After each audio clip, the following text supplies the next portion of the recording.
Halloween arrive à grands pas et pour fêter ça, on va parler des 10 meilleurs slashers de tous les temps. Mais déjà, qu'est-ce qu'un slasher? Eh bien, c'est juste un sous-genre de film d'horreur qui met en scène un serial killer portant un masque et qui assassine des victimes, souvent adolescentes ou jeunes adultes, à l'aide d'une arme blanche. Alors oui, pour la faire simple, c'est Scream, Vendredi 13, Halloween et compagnie.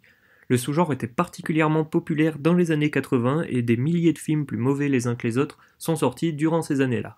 Heureusement, certains se sont démarqués très largement et ce sont ceux qui nous intéressent aujourd'hui. On ouvre ce classement avec en 10e position le film Carnage, sûrement l'un des moins connus du classement. On y retrouve tous les codes du slasher et une histoire relativement simple. Il raconte en fait l'histoire de Cropsy, un moniteur de colo à qui des ados ont fait une mauvaise blague qui a mal tourné. Résultat, Cropsy se retrouve gravement brûlé et décide de se venger en retournant à la colonie 5 ans plus tard. Le film sorti en 81 a surfé sur la vague des Vendredi 13 et Halloween avec brio, là où la plupart des autres films se sont ramassés lamentablement, et c'est pour ça qu'il se retrouve dans le classement. En 9e place, c'est Souviens-toi l'été dernier. Certains me diront que ce film n'a rien à faire là, mais pour moi, il a totalement sa place. La raison est simple, c'est un slasher, il remplit parfaitement son rôle. Qui regarde un slasher pour son côté intellectuel, personnellement, ce n'est absolument pas le cas. Dans ce film, un groupe d'adolescents renverse par accident quelqu'un et décide de faire disparaître le corps pour ne pas avoir de problème avec la police. Mais ils font face l'année suivante à des événements qui prouvent que quelqu'un est bien au courant et est décidé à leur le faire payer. En 8e place, on retrouve Scream, c'est tout simplement le film qui a relancé le slasher à la fin des années 90, alors que le genre était très clairement en perte de vitesse. Le célèbre masque de fantôme qui crie est un serial killer, mais qui se cache derrière le masque? Telle est la question du film, un concept efficace qui joue à la perfection avec les codes du slasher, tout en les détournant intelligemment, on ne pouvait pas rêver mieux. En 7e place, c'est le remake de Halloween sorti en 2007. Pour une fois, un remake s'en sort très bien et il faut le noter. Le film de Rob Zombie est une excellente surprise et une vraie alternative aux autres slashers. On y retrouve Michael Myers à nouveau qui s'échappe de prison et qui recommence ses meurtres. En 6e place, on trouve Six femmes pour l'assassin, un film qui a vieilli mais qui est toujours aussi bon. Le réalisateur italien Mario Bava est génial et le prouve encore une fois avec ce film. Il est d'ailleurs considéré par certains comme le premier véritable slasher. C'est l'histoire d'une comtesse qui dirige un atelier de haute couture à Rome, mais un jour, l'une de ses mannequins est retrouvée assassinée, la première d'une longue série. En 5e position se place le célèbre Vendredi 13, un scénario hyper simple et efficace pour un film qui reste une référence du genre.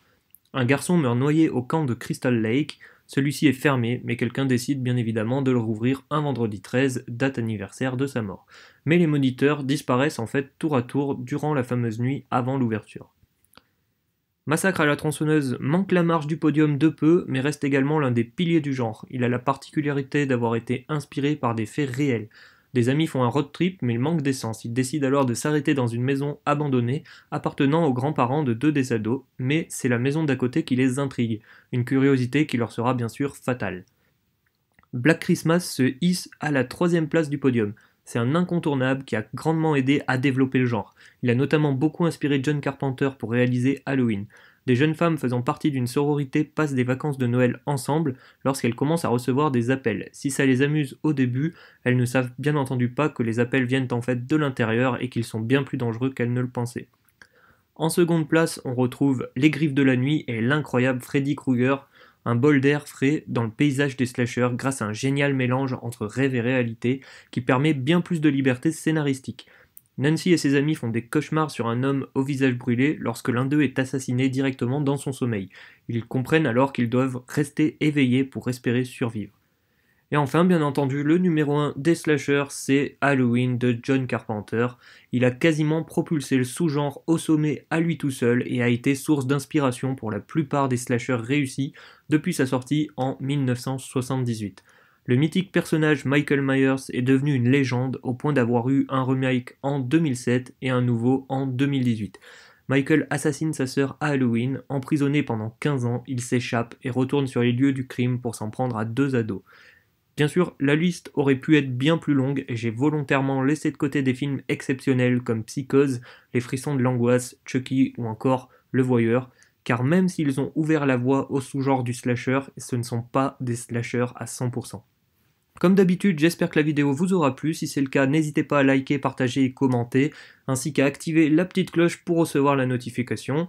Et bien sûr, n'hésitez pas à mettre quels sont vos meilleurs slashers, ça permettra peut-être à certains d'en découvrir de nouveaux pour se faire peur avant Halloween.